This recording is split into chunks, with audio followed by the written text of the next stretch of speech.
Okay, our next presentation is focusing on localizing heat decarbonization. And the group was advised by Professor Pattison, as I mentioned before. And somebody was referring to the fact that we have graduates who are clients. Well, we also have graduates who are on our faculty, like Professor Pattison, who's a graduate of this program. So there is life after environmental science and policy.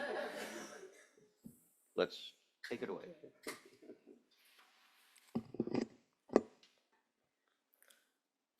Good morning, everyone. My name is Shubhi Arora, and I'll be presenting on localizing heat decarbonization lessons from Scotland and the Netherlands on behalf of my team.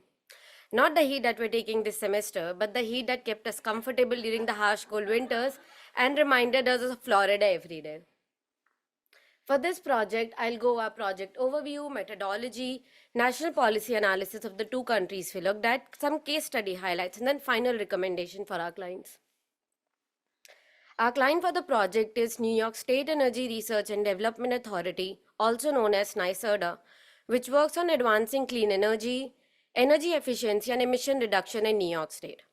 The Energy and Environmental Analysis team at NYSERDA tasked us with researching how Netherlands and Scotland are planning their local heat transition strategies. Both Scotland and Netherlands use natural gas as a main source of their for their heating needs, similar to New York. Buildings are also responsible for significant emissions across both New York and Netherlands. Both these regions also have very similar net zero targets that are comparable with New York. Building emissions account for 1/3 of annual emissions in New York State. If we account for Scope 3 emissions, this number increases to 43% annually, which is equivalent to 120 million of tons of CO2. Interestingly, it would take 67,444 Empire State buildings to hold that volume of emissions. If you have been inside Empire State Building, you can imagine the volume of carbon emissions of buildings. However, there are a number of challenges to transitioning buildings that are common across all regions. The first is ownership structure, which entails how owners do not get the benefits of heat transitioning. The second is governance and politics, which includes how stakeholder interests might not align with policy interest. The third challenge is age and diversity of buildings, which we living in New York can see that there are multiple buildings which have old infrastructure and new infrastructure, and there are a lot of complications that come along with transitioning these buildings with new technologies. The fourth is availability of capital. I mean, we're taking number of courses on financing energy transition and financing sustainable development, so we know how expensive decarbonization is. The fifth challenge is physical infrastructure, because with electrification of heating systems, it increases the capacity on the grid, which requires us to look into how this grid capacity will be handled. The sixth challenge is demographics and equity, which includes how low-income households are not benefited from policy actions, or they don't have the income to transition their heating infrastructure. Speaking of equity, both Scotland and US have their own definitions of energy poverty. In Scotland, a household is defined to be fuel poor if more than 10% of their net income is being required to pay for heating needs. Whereas in US, if a household spends more than 6% of their household income to pay for home energy cost, it is said to be in a state of energy burden. There is no clear definition of energy poverty from Netherlands. To research for this project, our methodology grew from NY context analysis, literature review, to case study analysis, outreach, and then final recommendation for our client based on our findings.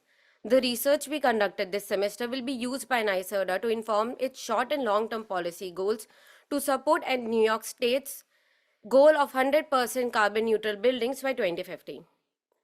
We'll start by looking at how local heat planning is done in Scotland. In 2019, the UK government announced its target to achieve 100% carbon reduction by from 1990 levels by 2050.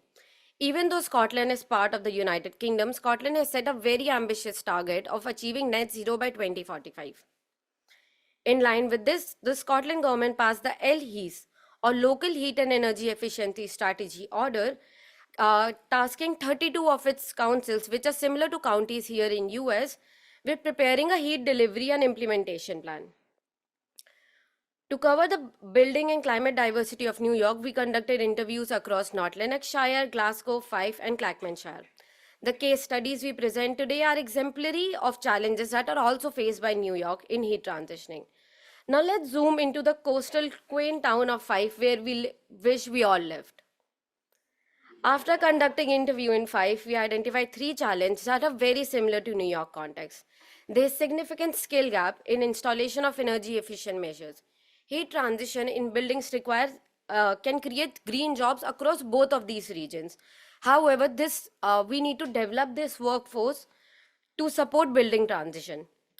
The second challenge is the lack of funding or insufficient funding. With the high costs required in heat transition and electrification, there is lack of funding in both New York and Fife. For instance, in Ithaca in New York, only 1/4 of the required funding is gathered through public and private investments. The third challenge that is shared by both of these regions is fuel poverty or energy burden and energy emissions. In Fife and in Hudson Valley in New York State, 1/4 of households have insufficient heating or large electricity bills. Installation of equipment such as heat pumps is also expected a load on the grid, which can create more reliance on fossil fuels in both of these regions. Looking at how Fife is approaching all of these challenges since they started implementing these strategies in 2023. In response to the first challenge, Fife is working with National Scotland Government to develop a nationally coordinated action plan to upskill their workforce to support the building transition. Secondly, Fife is working with National Scotland Government and private investors to build proof of concept projects to enable more capital flow for heat transitioning. In response to the third challenge, Fife is conducting very active stakeholder engagement to collect ground level data, understand concerns of stakeholders, identify ways of how to address these concerns, and also engages with utilities to ensure that the grid capacity that is increased due to electrification can be handled with engagement with these stakeholders. Moving over to Netherlands. Both Netherlands and Scotland have taken a localized approach to heat transitioning for building decarbonization. In Netherlands, these efforts came out of the National Dutch Agreement, which breaks down nation targets of achieving 50% GHG emissions by 2030 from 1990 levels and 95% emission reduction by 2050 into sector-by-sector goals. To plan this transition, the government tasked 345 municipalities to create heat transition vision plans outlining neighborhood-by-neighborhood strategies. After our literature review, we conducted interviews across Amsterdam, Pekela, and Tilburg. Amsterdam, similar to New York City, has a large diversity of buildings. They also have their own climate roadmap, which is very similar to many cities in New York State. Looking at some of the challenges that are shared across both New York State and Amsterdam. There is lack of enforcement of power in both of these regions. They do not have the legal or political authority to require building owners to transition their heating infrastructure. This gets even more complicated with the unique needs of the districts, their geographical locations. The second challenge that is shared by both is stakeholder resistance. A significant investment is required by stakeholders to invest in heating infrastructure. However, installation of these equipments might also lead to disruptions, which might increase resistance among stakeholders.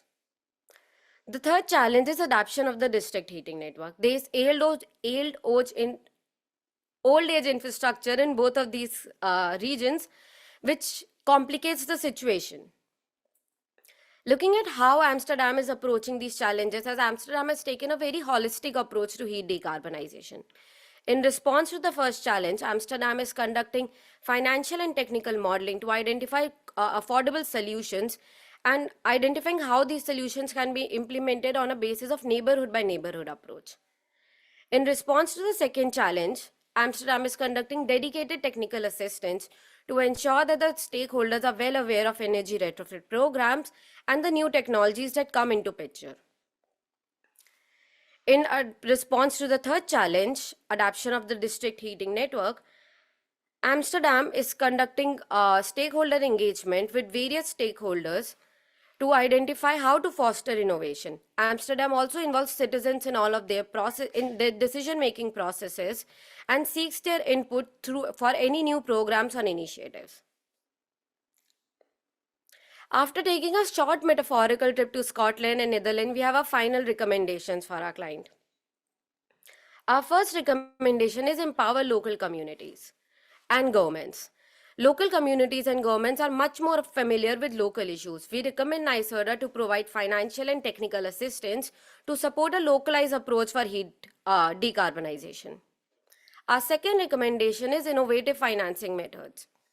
In one interview, we identified how Scotland is using innovative financial methods by using green leases and property linked finances. In line with this, we recommend NYSERDA to identify new financial products that can bridge the financial gap in heat decarbonization. In response, to a lot of challenges that we talked about increasing grid capacity, we recommend utility engagement and investing in heat resilience and capacity to ensure that with increase in electrification, the grid capacity does not increase as energy prices so much that people are left behind in energy transition. The fourth recommendation is public information campaigns to address any concerns of stakeholders and any misinformation that might be out in New York State. Prioritizing equity is especially important in New York context, considering that some of the counties have 1/4 of their population in energy burden. We recommend NYSERDA to prioritize equity in all of its energy decarbonization efforts because it is crucial to develop heat plans that promote inclusion of low-income households in this road to just transition. Our final recommendation is information exchange between municipalities, as this creates a framework where municipalities can support each other in capacity building, share best practices, and avoid duplication of work. In the end, we want to end this presentation by expressing our deepest gratitude for our in-country experts who gave us their time and support throughout the semester. This project would not have been possible without the dedication of our team, our managers, and our advisor, Rachel, who provided us support and advice throughout the course of last few months. Thank you. Any questions?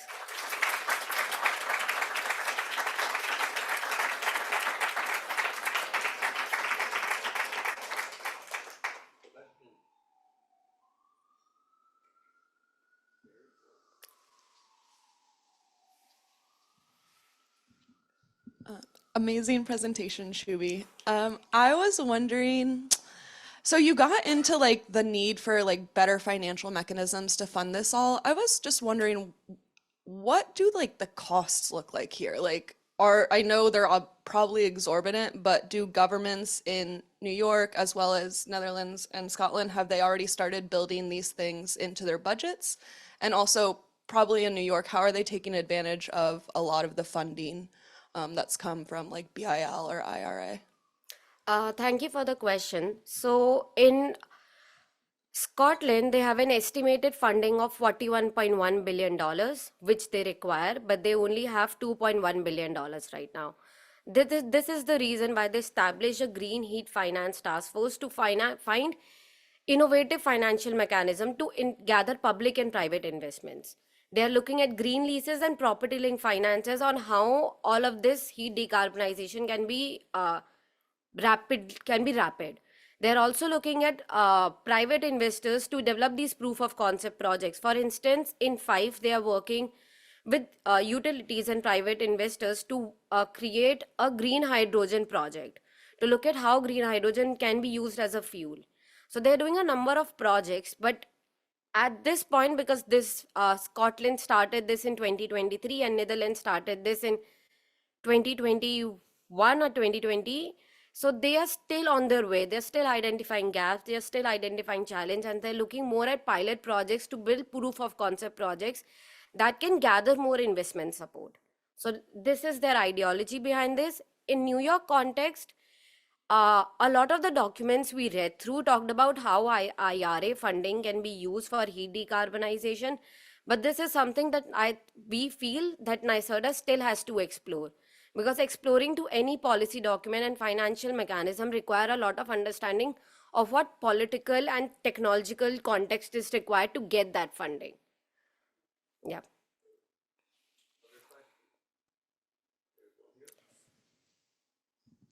Thanks so much. When you think about the enormous number of old buildings in New York, it just seems like an impossible task. Did you give any thought to mapping the emissions per building and kind of focusing on the most egregious polluters? Or is it a kind of blanket approach?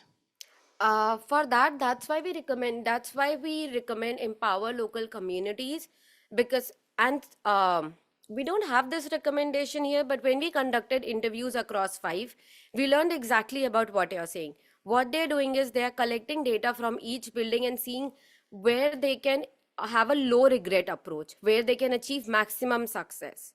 So we have that in our final report, but because of the sake of the time, we are not talking about that yet. But we are still providing that recommendation to NYSERDA to look into how they can engage with stakeholders, collect building level data, identify a high impact, low regret approach. So yeah, that is one of our recommendations.